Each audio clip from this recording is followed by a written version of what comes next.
সবাইকে স্বাগতম। আমি এখন ওয়ার্ক বা কাজ এবং এনার্জি বা শক্তি এই দুইটা কনসেপ্ট নিয়ে আলোচনা করব। আমি নিশ্চিত যে এই শব্দ দুইটা আপনারা আপনাদের দৈনন্দিন জীবনে ব্যবহার করেন। এগুলো আসলে কি সে সম্পর্কে আপনাদের কিছুটা ধারণা আছে। হয়তোবা পদার্থবিজ্ঞানের দৃষ্টিতে এগুলোর অর্থ আপনারা জানেন না, কিন্তু আপনারা যেটা জানেন সেটাও পুরোপুরি ভুল না। তাহলে ওয়ার্ক বা কাজ এটা আসলে কি? আপনি যখন কিছু করেন সেটাই আসলে কাজ। আপনি জীবিকা অর্জনের জন্য কাজ করতে যান। পদার্থবিজ্ঞানের ভাষায় কাজকে সংজ্ঞায়িত করতে হলে আমি কয়েকটা শব্দ বলবো, কিন্তু শেষ পর্যন্ত দেখা যাবে শব্দগুলো একটার সাথে আরেকটা সম্পর্কিত। কিন্তু আমার মনে হয় আমরা যখন অঙ্ক করা শুরু করব তখন আপনারা ভালো ধারণা পাওয়া শুরু করবেন। কাজ হলো কোনো প্রযুক্ত বল দ্বারা শক্তির স্থানান্তর। আমি এটা লিখছি। আমি এই সংজ্ঞাটা উইকিপিডিয়াতে পেয়েছি। আমার মনে হয় এটা একটা ভালো এবং সহজ বোধগম্য সংজ্ঞা। Energy transferred by a force. এই সংজ্ঞাটা আমাকে যথেষ্ট ভালো ধারণা দিচ্ছে। আপনারা হয়তো অবাক হচ্ছেন, আমি জানি বল কি, বল হলো ভর গুণ ত্বরণ।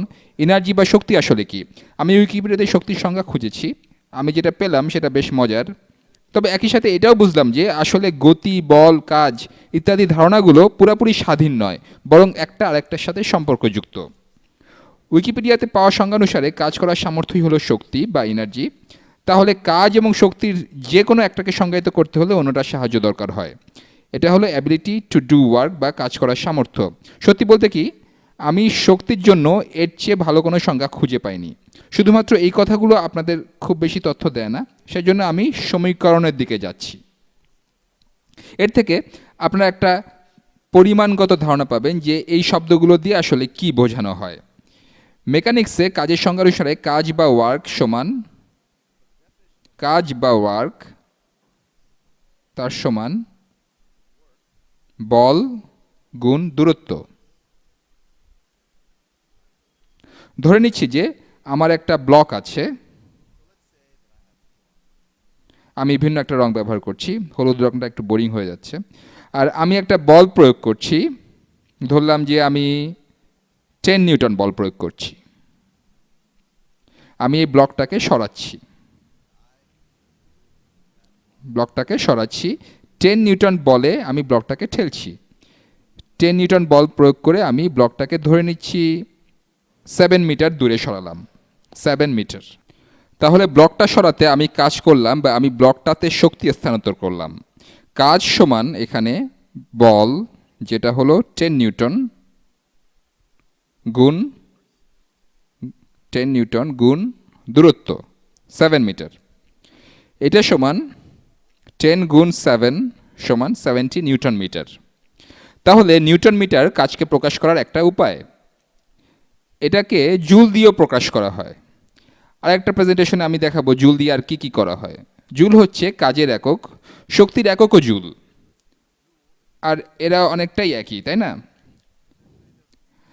আমরা উইকিপিডিয়ার দেওয়া সংজ্ঞাটা দেখি। কাজ হলো বল দ্বারা স্থানান্তরিত শক্তি, আর শক্তি হলো কাজ করার সামর্থ্য। আমি একটার সাথে আরেকটা সম্পর্কিত করে দেওয়ার এরকম সংজ্ঞাগুলো আপাতত বাদ দিচ্ছি।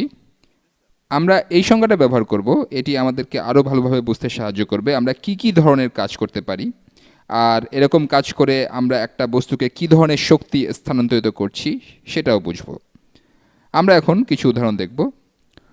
ধরে নেই আমার একটা ব্লক আছে, আমার একটা এম ভরের ব্লক আছে। ব্লকটার ভর হলো এম। এটা শুরুতে স্থির অবস্থায় আছে, তারপর আমি এর উপরে একটা বল প্রয়োগ করলাম। ধরলাম যে আমি এর উপর এফ বল প্রয়োগ করলাম, আর এই বলটা প্রয়োগ করলাম আমি। তো ধরে নিচ্ছি এই বলটা আমি প্রয়োগ করছি ডি দূরত্ব যাবত।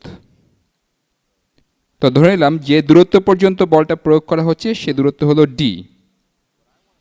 এখন আমি যেটা বের করতে চাই তা হলো, আচ্ছা আমরা তো জানি কাজ কত।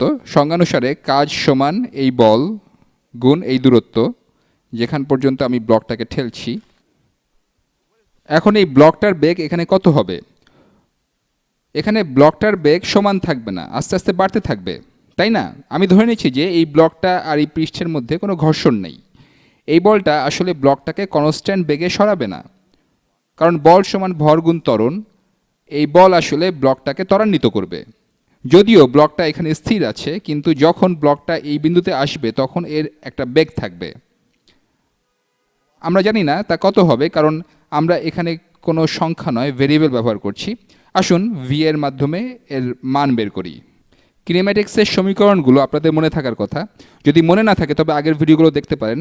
যদি সেই ভিডিওগুলো দেখে না থাকেন তবে বলছি প্রজেক্টাইল মোশন, কিনেম্যাটিক্স এসবের উপর অনেক ভিডিও তৈরি করা হয়েছে।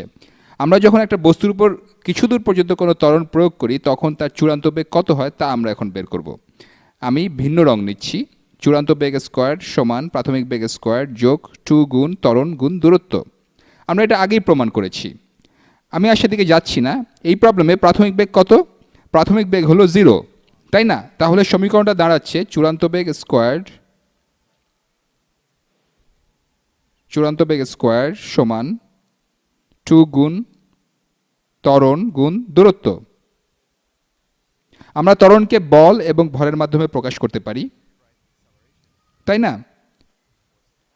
তাহলে ত্বরণ কত? বল সমান ভর গুণ ত্বরণ, F = ma, বা ত্বরণ সমান বল ডিভাইডেড বাই ভর। তাহলে পাওয়া যায় চূড়ান্ত বেগ স্কোয়ার্ড সমান 2 গুণ বল ডিভাইডেড বাই ভর গুণ দূরত্ব। এখন উভয় পক্ষের যদি স্কোয়ার রুট করি তাহলে পাওয়া যাবে এই বিন্দুতে ব্লকটা চূড়ান্ত বেগ। চূড়ান্ত বেগ সমান হবে 2 গুণ বল গুণ দূরত্ব ডিভাইডেড বাই ভরের স্কোয়ার রুট। এভাবে আমরা চূড়ান্ত বেগ বের করতে পারি। এখানে ইন্টারেস্টিং কিছু ঘটছে। আমরা এইমাত্র যা বের করলাম তাতে একটা ইন্টারেস্টিং বিষয় আছে। আপনি কি এখানে এমন কিছু দেখছেন যেটাকে কাজের মতো মনে হয়? হ্যাঁ, অবশ্যই। এখানে বল গুণ দূরত্ব এই এক্সপ্রেশনটা আছে, এখানেও বল গুণ দূরত্ব। এবার আসুন আরেকটা সমীকরণ বের করি, যেটা থেকে আমরা বের করতে পারবো একটা বস্তু যদি একটা নির্দিষ্ট বেগে চলে তবে এই বেগ পেতে বস্তুটার উপর কত কাজ করতে হবে। তাহলে আমরা এই সমীকরণে বল গুণ দূরত্বের জায়গায় কাজ বসিয়ে দিতে পারি, কারণ কাজ সমান বল গুণ দূরত্ব।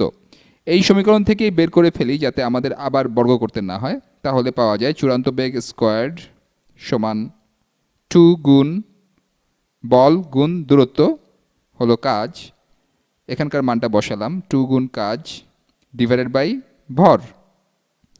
এই সমীকরণের উভয় পক্ষকে ভর দিয়ে গুণ করছি, আমরা পাই তাহলে ভর গুণ বেগ। আমি আর চূড়ান্ত বেগ বলছি না, কারণ স্থির অবস্থা থেকে চলে এখানে এটার যে বেগ হবে সেটা ধরলাম v1। তাহলে m গুণ ভি স্কোয়ার সমান 2 গুণ কাজ। উভয় পক্ষকে 2 দিয়ে ভাগ করি, তাহলে কাজ সমান m V square divided by 2। উভয় পক্ষকে 2 দিয়ে ভাগ করলাম, আর এখানে একক অবশ্যই জুল। এই ব্যাপারটাই আসলে ইন্টারেস্টিং। এখন আমি যদি একটা বস্তুর বেগটা যদি জানি তবে এই সূত্র ব্যবহার করে বের করতে পারবো। আশা করি এটার প্রতিপাদন আপনাদের কাছে বেশ জটিল মনে হয়নি। আমি বের করতে পারবো এই বেগটা পাওয়ার জন্য বস্তুটার উপর কত কাজ করতে হয়েছে। আর সংজ্ঞানুসারে এটাকেই কিনেটিক এনার্জি বা গতিশক্তি বলা হয়। এটাই কিনেটিক এনার্জি। উইকিপিডিয়াতে গতিশক্তির যে সংজ্ঞাটা আছে সেটা হলো গতির কারণে যে শক্তি অথবা একটা স্থির বস্তুকে ত্বরান্বিত করে একটা নির্দিষ্ট বেগ দিতে যে কাজ করতে হবে সেটাই হলো গতিশক্তি। আমার সময় প্রায় শেষ হয়ে গিয়েছে। তাহলে গতিশক্তি সমান ভর গুণ বেগের বর্গ ডিভাইডেড বাই 2 অথবা হাফ mv স্কোয়ার। এটা খুবই কমন সূত্র, এটা আসলে শক্তির একটা রূপ। আপনাদের এতটুকু ধারণা দিয়ে আজ শেষ করছি। পরের ভিডিওতে আমি আপনাদেরকে শক্তির আরেকটা রূপ দেখাবো এবং তারপর আমি শক্তির সংরক্ষণশীলতা নীতি নিয়ে আলোচনা করব। এরপরই আপনি এগুলোর প্রয়োজনীয়তা বুঝতে পারবেন। তখন আপনি দেখতে পারবেন কিভাবে এক ধরনের শক্তিকে অন্য ধরনের শক্তিতে রূপান্তরিত করে একটা বস্তুর ক্ষেত্রে কী ঘটছে তা বের করা যায়। শীঘ্রই আবার দেখা হবে।